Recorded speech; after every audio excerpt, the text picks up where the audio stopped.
Racist cop shot black pregnant woman, finds out she's governor. The humid summer night buzzed with the chirping of crickets and the distant hum of traffic.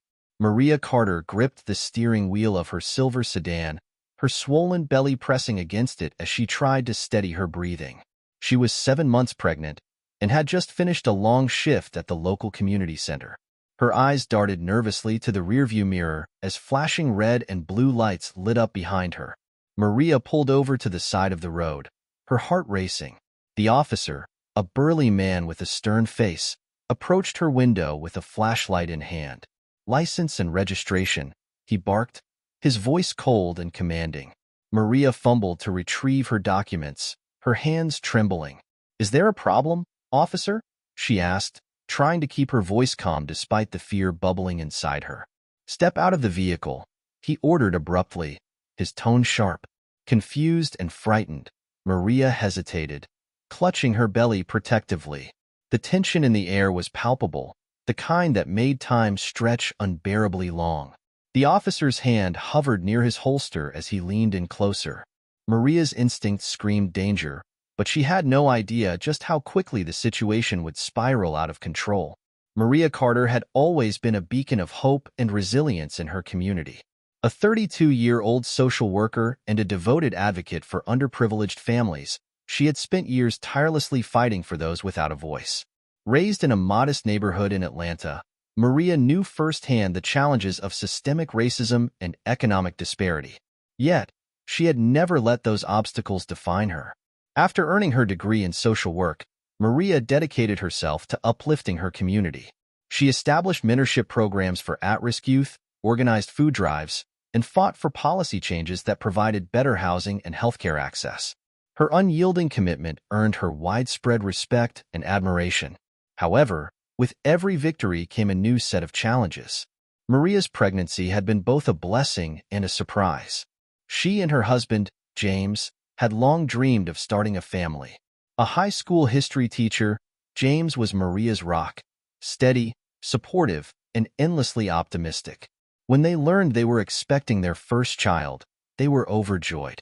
But their happiness was tempered by the realities of being black parents in America.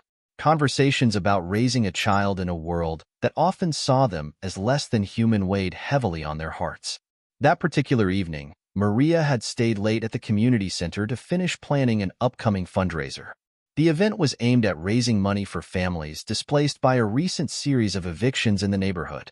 As she locked up the center, exhaustion had set in, but so had a sense of accomplishment. She knew the difference her work made in people's lives, and that knowledge fueled her every day. The drive home should have been uneventful. The streets were quiet, and the warm glow of streetlights illuminated her path. Maria played soft jazz on the car radio, hoping to soothe her nerves after the long day.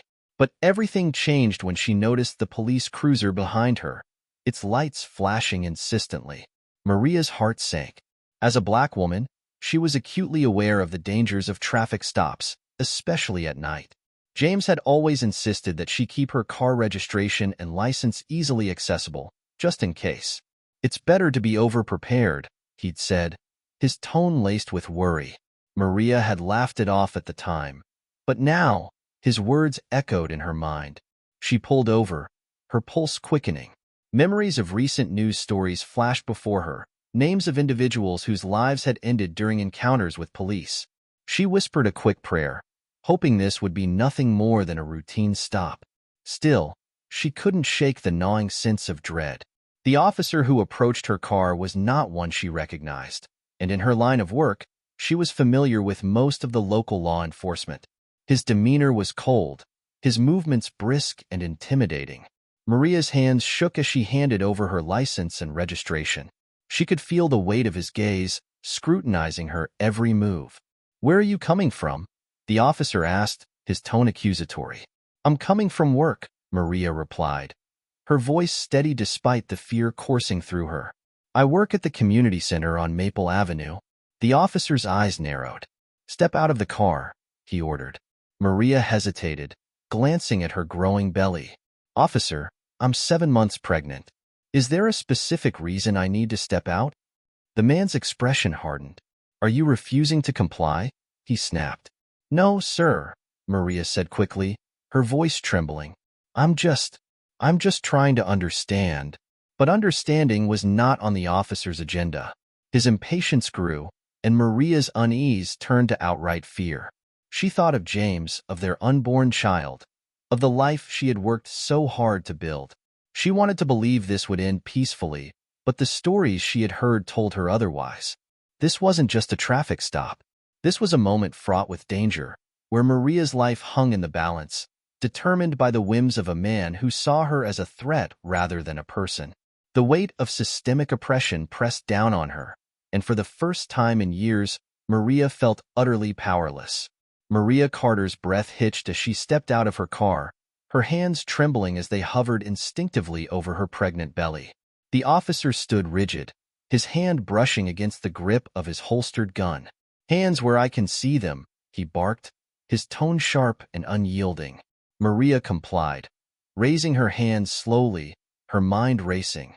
The humid air seemed to close in around her as the glare of the cruiser's headlights cast long shadows on the pavement. "Do you know why I stopped you?"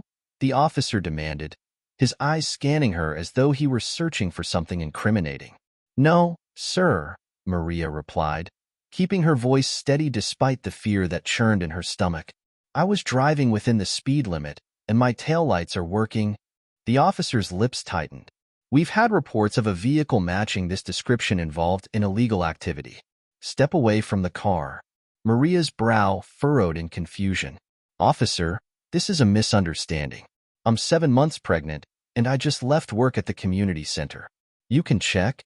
"Ma'am, I said step away from the car." His voice rose, cutting her off. Maria's hands instinctively lowered to her stomach as she took a cautious step back. "I don't want any trouble. Please, just let me explain." The officer's expression darkened. "Keep your hands up and don't move unless I tell you to." He pulled a small flashlight from his belt and began shining it into the car's interior, muttering to himself. Maria's heart pounded. She knew her rights, but asserting them now felt like an impossible gamble. She could sense the tension in the air, crackling like a live wire. "Backup needed at my location," the officer spoke into his radio. The words sent a shiver down Maria's spine. More officers meant more risk and more chances for this situation to spiral out of control.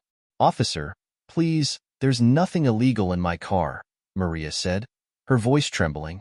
"You can search it, but I just want to go home to my husband." He ignored her, walking around the car with deliberate slowness, his boots crunching on the gravel. The sound was deafening in the silence of the deserted road. When he returned to her, his expression was unreadable, but his posture remained rigid. "Turn around and face the car," he ordered. Maria's stomach sank. "Am I under arrest?" "Do it now." Her legs felt like they would give out beneath her as she turned and placed her hands on the hood of the car. The metal was warm against her palms, and the heat only added to the suffocating pressure of the moment. The officer's radio crackled to life. "Unit 25, do you copy?" The suspect vehicle was reported in a different area. Maria's heart leaped. "See? It's not me. I told you. I haven't done anything wrong." The officer's jaw tightened, his grip on his flashlight turning his knuckles white. Instead of acknowledging the call, he leaned closer. "I'll decide that," he snapped. A second police cruiser pulled up, its siren wailing briefly before cutting off. Another officer stepped out, a woman with a more composed demeanor. She approached quickly, her eyes darting between Maria and her colleague. "What's going on here?" she asked, her voice firm but calm. "Possible suspect," the first officer said curtly. The female officer's gaze softened when she noticed Maria's condition. "Ma'am, are you okay?" Maria nodded hesitantly. "I haven't done anything wrong. He pulled me over and said my car matched a description, but the radio just said otherwise." The woman's expression shifted slightly, a flicker of doubt crossing her face.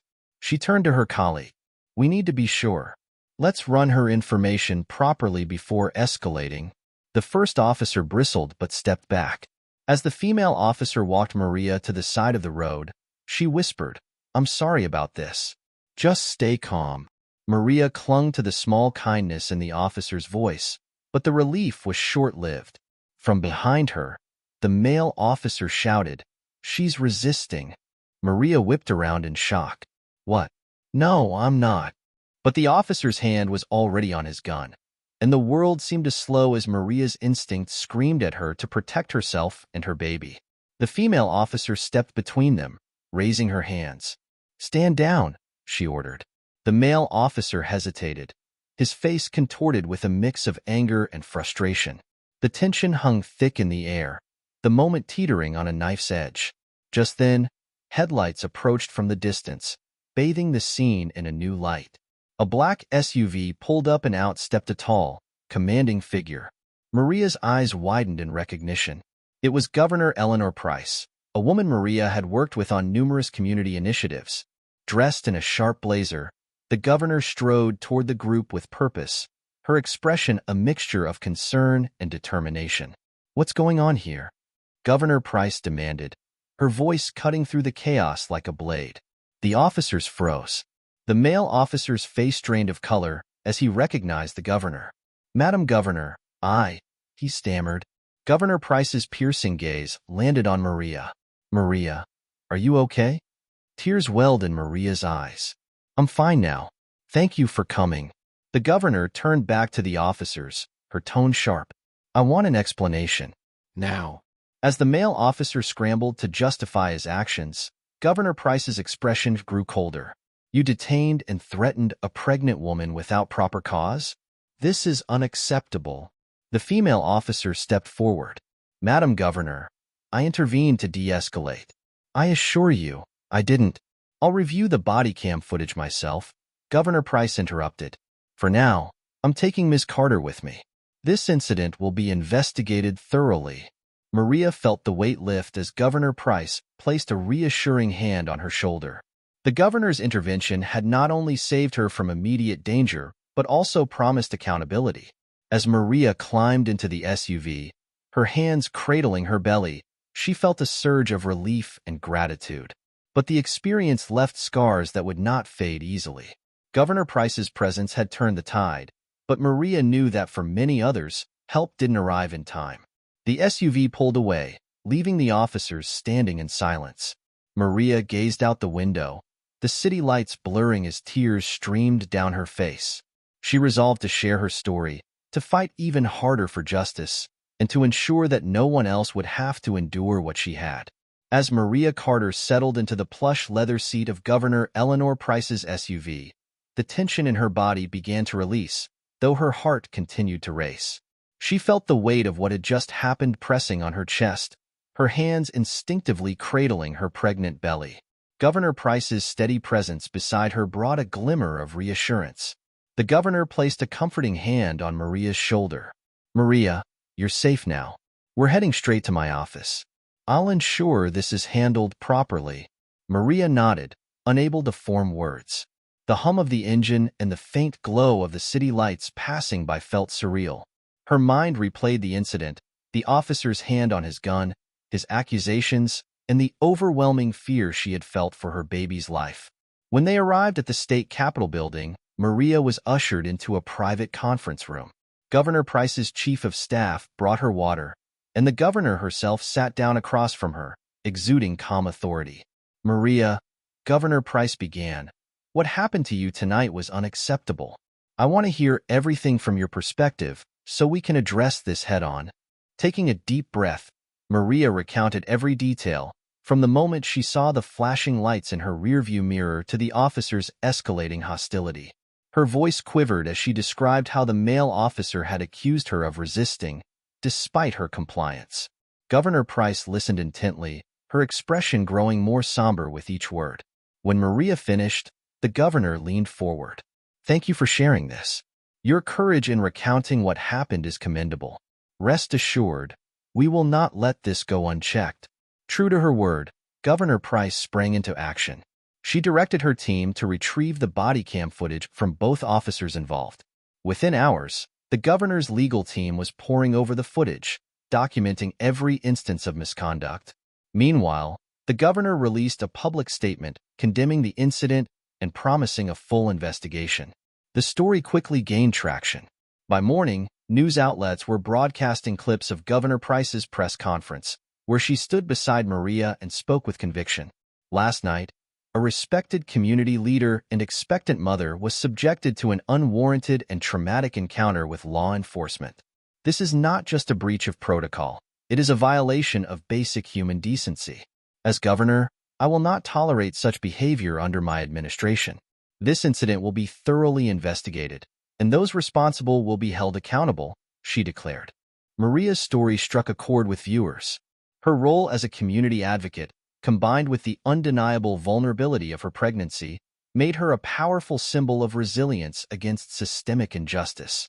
Social media erupted with messages of support, and community leaders rallied around her, organizing peaceful demonstrations to demand reform. Within days, the investigation yielded results. The body cam footage revealed the male officer's unjustified aggression and blatant disregard for protocol.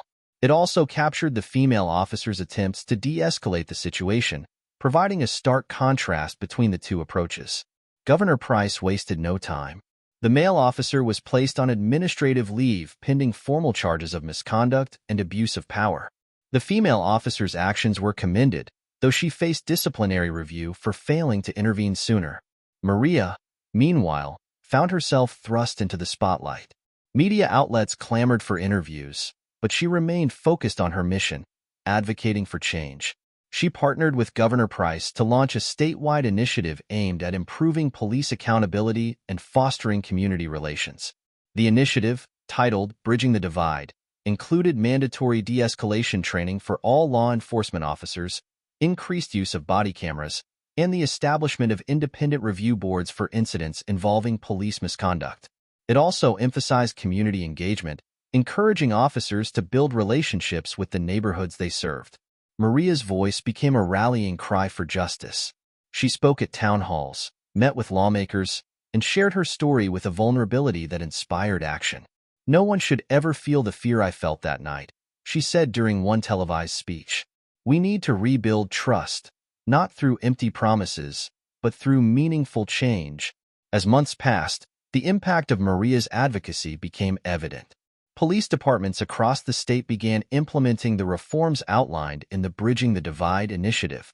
Communities reported improved relationships with law enforcement, and instances of misconduct faced swift and transparent investigations. For Maria, the journey was both empowering and exhausting.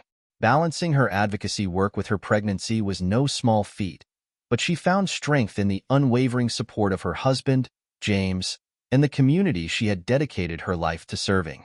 The day Maria's daughter was born, the hospital room was filled with joy and relief. As she held her baby girl for the first time, Maria felt an overwhelming sense of purpose. This was why she fought so hard, not just for herself, but for the world her daughter would inherit. Governor Price visited the hospital to congratulate Maria, bringing with her a special gift, a framed proclamation declaring the day of her daughter's birth as Community Justice Day in recognition of Maria's bravery and the reforms she had inspired. "You've changed lives, Maria," the governor said, "and I have no doubt your daughter will grow up in a better world because of you." Maria smiled, tears streaming down her face. She knew the road ahead would still be challenging, but she also knew she had the strength to face it. Her story sparked a movement, and she was determined to see it through, for her daughter, for her community, and for the countless others who deserved a voice. As Maria looked down at her baby, she whispered, "You're the reason I'll never stop fighting." And in that moment, she felt an unshakable resolve that no amount of fear or adversity could ever diminish. Months after that fateful night, Maria Carter stood on the steps of the state capitol, the crisp autumn air filling her lungs as she looked out at the crowd gathered below. Hundreds of faces, from community leaders to activists, families, and supporters, were turned toward her, their expressions a mix of admiration and hope. It was a moment she never imagined she would experience, yet it felt like the culmination of everything she had fought for. The podium bore the seal of the governor's office, and beside her stood Governor Eleanor Price, a woman who had become not only an ally but a dear friend. Together, they had worked tirelessly to enact the Bridging the Divide initiative, and the results were beginning to show. Police accountability measures were in place, and community trust was slowly being rebuilt. Yet Maria knew their work was far from finished. She adjusted the microphone and began to speak, her voice steady despite the weight of the moment. When I think back to that night, the fear I felt was overwhelming. But standing here today, I see something far more powerful than fear. Hope. Hope that we can create a system that values every life equally, that listens, and that learns from its mistakes. The crowd erupted in applause, but Maria's mind wandered briefly to the past. She remembered the long nights spent questioning whether sharing her story was the right choice. The media scrutiny, the backlash from certain groups, and the emotional toll of reliving the trauma had tested her resolve. Yet, every time she looked at her daughter, she was reminded of why she had to persevere. Her daughter, Grace, was now 4 months old. Maria's gaze softened as she spotted James in the crowd, holding their baby girl close. Grace's presence was a symbol of new beginnings, a reminder that even in the darkest moments, life could flourish. Maria continued her speech, sharing her vision for a future where marginalized voices were no longer ignored, and where justice wasn't a privilege but a right. She spoke of the importance of education, empathy, and accountability, the pillars of a system that could genuinely serve its people. Her words resonated deeply, sparking nods and cheers from the audience. After the event, Maria and Governor Price walked together through the Capitol halls, their conversation candid and reflective. "Maria," the governor said, "you've shown incredible courage. Most people would have stopped at surviving, but you've turned your experience into a movement. What you've done here is monumental." Maria smiled humbly. "It's not just me. It's the community, the people who believed in this cause, and leaders like you who gave it a platform. Change is never a solo effort." As they walked, Maria's thoughts turned to the future. She knew the fight for justice was ongoing, but she also recognized the victories they had achieved. The Bridging the Divide initiative had sparked similar reforms in neighboring states, and discussions about police accountability were taking place at the national level. Maria felt pride in knowing her story had been a catalyst for meaningful change. That evening, back at home, Maria rocked Grace to sleep while James prepared dinner in the kitchen. The soft glow of the living room lamp bathed the room in warmth, and for the first time in a long while, Maria felt a sense of peace. She had learned to balance her advocacy work with the joys of motherhood, and while the journey was far from over, she was grateful for every step forward. Looking down at her daughter's peaceful face, Maria whispered, "You're my reason, my light. Everything I do is for you." Grace stirred slightly, her tiny hand wrapping around Maria's finger. At that moment, Maria felt an unshakable resolve. The road ahead would be challenging, but it was also filled with possibility. She vowed to continue fighting for a world where Grace could grow up without fear, where she could thrive and dream without limits. Maria's story became a testament to the power of resilience, the strength of community, and the belief that even in the face of injustice, change is possible. Her journey was a reminder that the fight for justice wasn't about any one individual, but about creating a future where everyone could live with dignity and hope. And for Maria, that fight was worth every sacrifice.